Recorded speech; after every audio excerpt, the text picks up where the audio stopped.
Yo, what's up, everybody? This is Pastor Travis. I'm Pastor Jackie. We are with Forward City Church, and we wanted to come and thank you for watching this week's message. We love you so much. We hope that you were blessed by something that you saw or heard. Yeah, I'm praying that you were inspired to live and to move forward. Hey, whenever you're in the Columbia, South Carolina area, make sure you come visit us, 1955 LeGrand Road. We can't wait to worship with you. Got nothing but love for you. Remember, your past is gone, your future is waiting. Move forward. Move forward.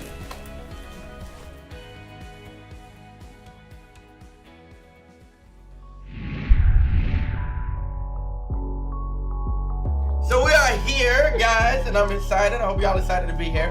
And we're going to discuss what God has done in 2018. It's a crazy year. Yeah, it's been a crazy year. And we're going to kind of look back over the series, some of the highlights. And to my knowledge, you guys are very knowledgeable of the series.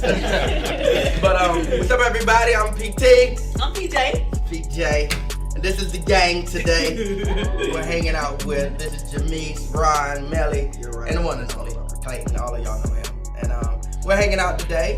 But the vision, just to bring everybody up to speed, Forward City Church is to engage and redefine culture for the unchurched and overchurched. And so that's what we're doing. And I love this church, man. I love y'all. I'm ready to rock and roll. Y'all ready? Yeah. Let's go. We jumped it off with Open Sky. Yeah. And then culture, counterculture.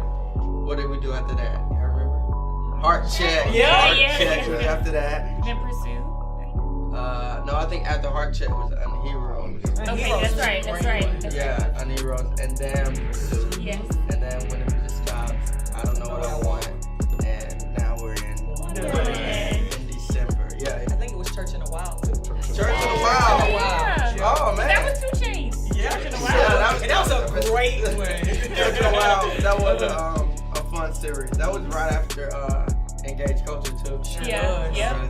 But Open Sky this whole year has been about 4 major points: access, keys, no barrier, and authority. And it was so funny. I believe it was just a prophetic word that God gave at the beginning of the year, and not really knowing how this year would play out. And it wasn't really up until maybe a couple weeks ago I was reflecting over this year, and I was like, "Yo, He did that." Like, it was really an open sky. And I think for all of us, I think if you really kind of reflect, it's easy and the new year to reflect over like what didn't happen. Yeah. Like, oh, it was rough, and oh, we made it over. But I think all of us would be doing a disservice to the access and the keys that we gained this year by not reflecting over, like, man, you can really turn around and see places that you ended up in that you weren't in last year. And I think if all of us kind of just like sat back and looked at it like, oh yeah, that did happen. Like, I did kind of end up in a place or in an arena or in some type of sphere that I know I didn't get myself into. Do y'all want to share a couple? The sermon that really just kind of resonated with me this year, I would say it would have to be Growing Pains, which is the one about the seed and the sprout and the tree, because it really helped me make sense of the season of my life I was in. I'm very much a visual learner, and so just being able to see the seed and like think about it being hidden and the roots growing down and getting established and all that, I was like, that's my life. That's what I've been living. Like, I get it. And so I feel like 2018 for me really was that, just kind of being hidden and just Melly and God, kind of just the two of us kicking it, and just working underground and stuff. And I just think that is so huge to remember, that sometimes you can be in a season and not recognize. And I think it took me straight back to the time when I was in a hospital bed, not recognizing that I was being pruned and processed through that time of quote unquote pain. But I came to another level of faith and knowing the Father as healer, just through that process. And so just knowing that sometimes it can look like the worst situation in the world. You can look like you're in a valley, but God could be doing more than you could have ever imagined. And sometimes we want to always be on a mountaintop, but it's through that time of actually being processed and it being packaged with that pain that really makes you progress. So I think that's huge.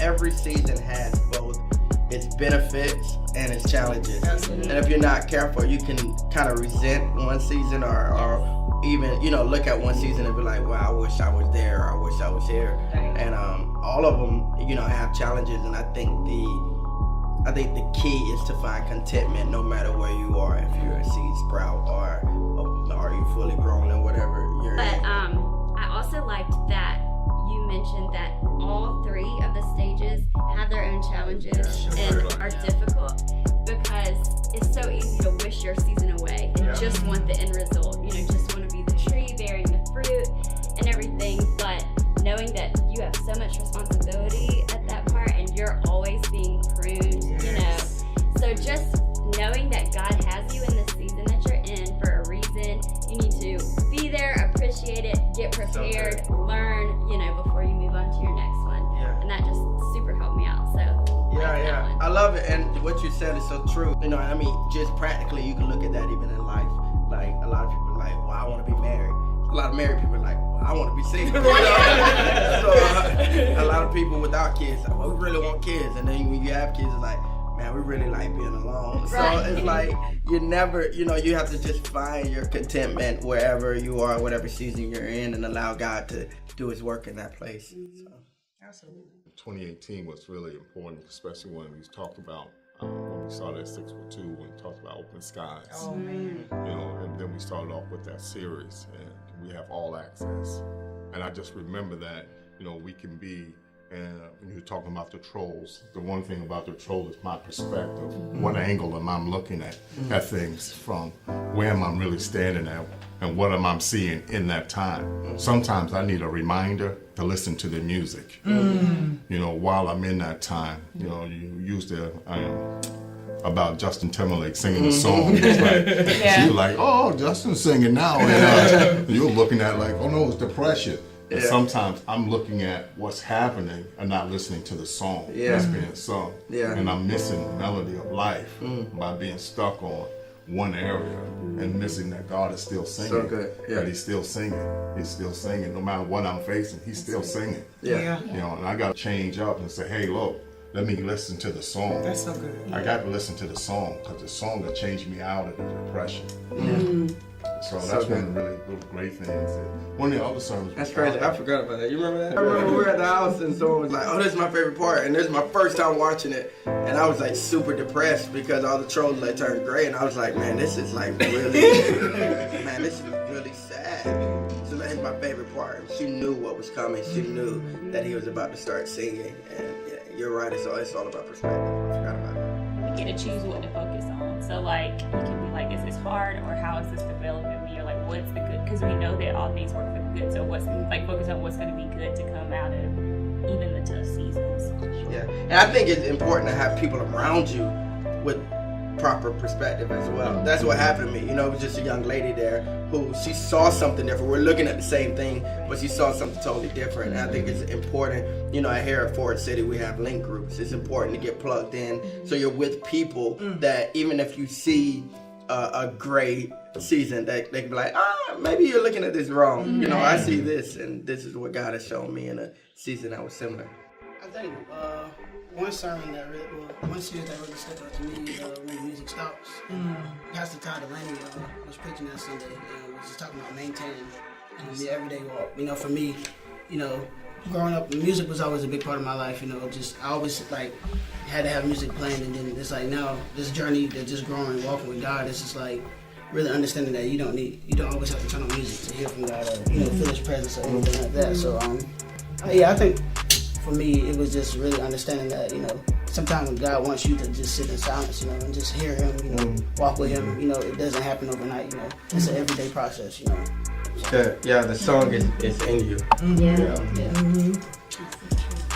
And it was Dr. Jackie for me, the cost of trust. And I think that resonated with me because my father had just passed. Wow. And then when you were sharing about that and you were talking about, and I think the part that really got me is sometimes we want to be on someone else's list, but we're not on. We gotta be reminded that we're on God's A list. I'd rather be on someone's B list and be on God's A list. Sure. And was talking about Jethro and said that in Hebrews, he's mentioned in Hebrews, right, as a person of faith. But the thing that really got me about that whole sermon is that you are able to speak that sermon and though your car was stolen. And I remember that because I remember that your car was stolen and you said, this doesn't have the victory over what I need to be doing. Right. You know, God gets the victory out of this here. Can you trust? It's going to cost me to trust. Sure. Am I willing to trust? And you're like, hey, sure enough, I trust you in it. I trust you with it, with everything I have. Even in the midst of it, I don't understand it, but I'm going to trust you. Sure. And that really just resonated with me that, hey, I got to trust you. Even when I don't know, even when I'm on that tightrope, I gotta stand where you said. You know, so that's one of the messages that really rung out with me. You know, the cost of trust. I'd rather be on his A-list. I'm glad I'm on his A-list. Yeah, so good.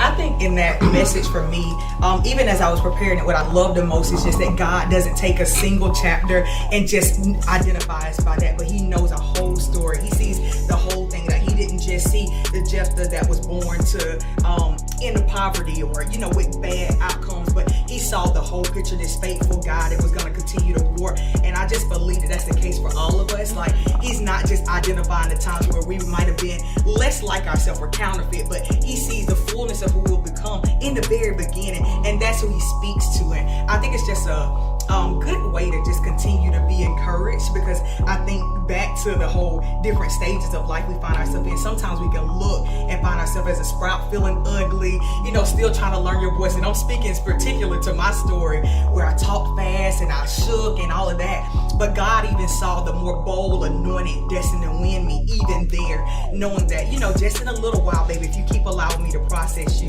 that you'll get to that place if you don't give up. So I just think it's beautiful how he sees the whole story. And that was something that I really feel like he brought to life in me, is don't just read one chapter, read my whole story, because you don't know the fullness of who I am without seeing the full picture. So that makes me think about the 2 Chainz thing. I think that a lot of the messages, even when they weren't in the same series, tied together, like trusting God and this process of becoming, like you said, because one of the things that stood out to me was being called and conflicted. Like, what am I going to focus on? Like the calling that God has on my life, or whatever the conflict is now, and that knowing that you're already enough, like right where you are, even when you can't find the balance between those 2 things. that ties to in you, not on you. Yeah, I mean, it's really about what God has deposited inside of you, and not the external stuff. And that's something I preach so much, because I really feel like God had to shed so many layers and strip me of so many things to recognize that my identity wasn't found in titles and relationships and all of this stuff, but it was truly found in who I was in Him. And apart from that, I'm really nothing. And you don't go on the emotional roller coaster that the enemy tries to take us on when you actually recognize that it's in you and not on you. So. I'm excited about 2019. Me too. We're almost there, and the theme for 2019 is I can't tell you. It starts with an A, ends with a W. So I'm really excited about what God's gonna do. And, trying to figure it out. We've been praying a ton, and I think 2019 is gonna be a year of course, expansion, but also just of radical favor. But I think it's going to be a year where God is going to expose some things to us corporately and individually. Kind of what we're talking about before, of how He's been puzzling together some things. So I'm excited about it.